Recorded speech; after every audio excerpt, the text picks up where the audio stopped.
SETI, S-E-T-I, stands for the Search for Extraterrestrial Intelligence.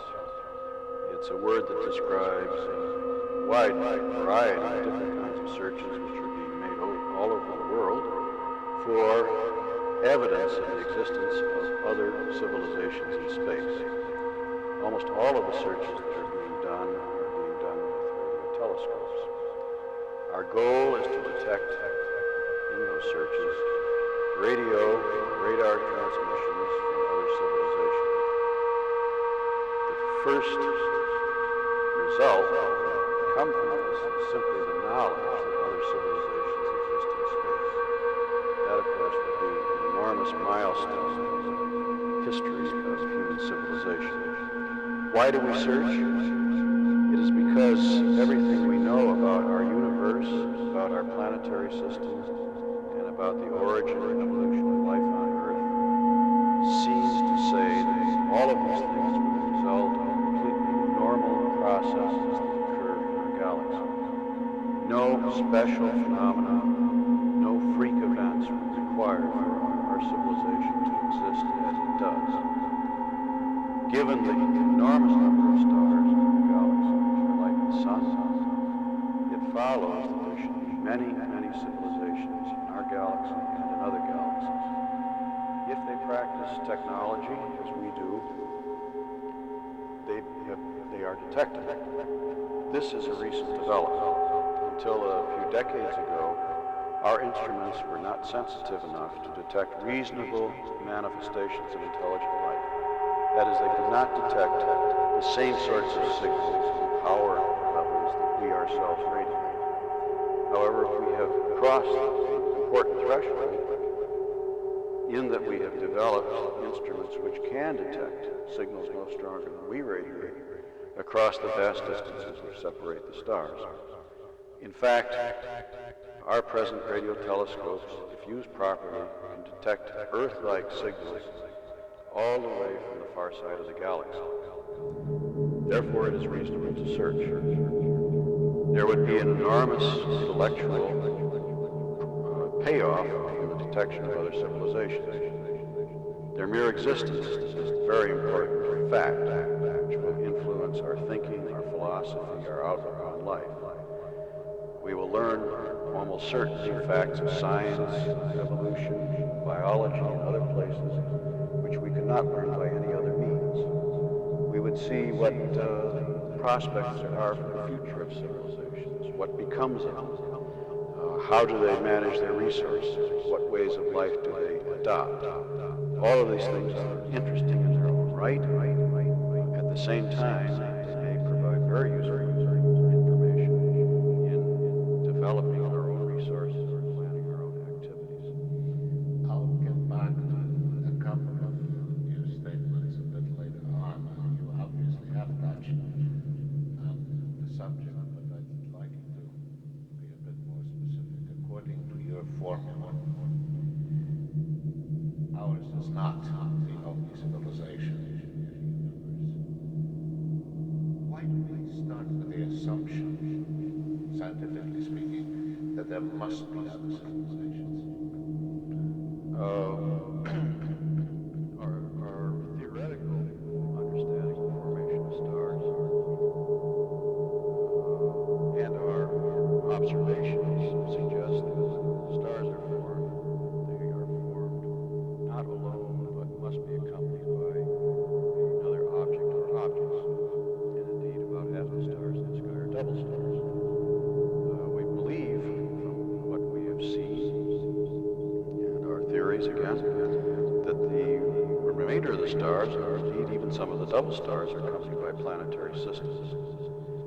The theory of planetary system formation says that some of the planets in these systems will be similar to the Earth, and there's now been a multitude of experiments conducted in the chemistry laboratories here on Earth, which show that where you have a planet like the Earth, the chemistry of life develops quite spontaneously and with vigor.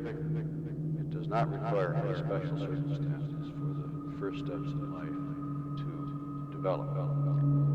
We have not traced as yet the development reproduce truly living things. We reproduce the construction of molecules of life, but not the first living things. But we are close to that. And again, there doesn't seem to be any special circumstances required to give rise to a living thing. Once you have living things, they compete for resources, food, ecological niches, and this is a driver for evolution to proceed. And so the picture is one where surely very complicated organisms will develop. Many places. Looking at the history of our own creatures, we see one thing which has always improved or increased is the capabilities of the brain. Other things have come and gone, the size of the speed at which they develop. One thing which has always increased is the brain. And this suggests that you will, in time, may take billions of years, develop intelligence wherever there is life. Now, that intelligence may, in time, develop itself technology. And once you have technology, you have a system, a technological system, which releases energy into space, energy which we may detect and search in the right way. So this is the picture of why we think there are many modes of intelligent life to be found.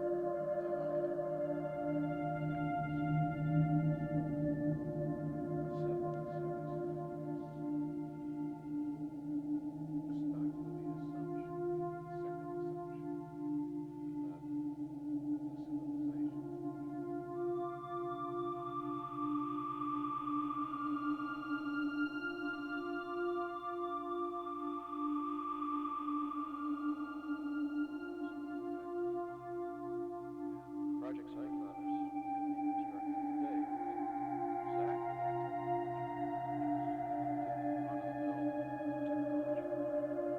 It just takes a lot more of it and a lot of expense.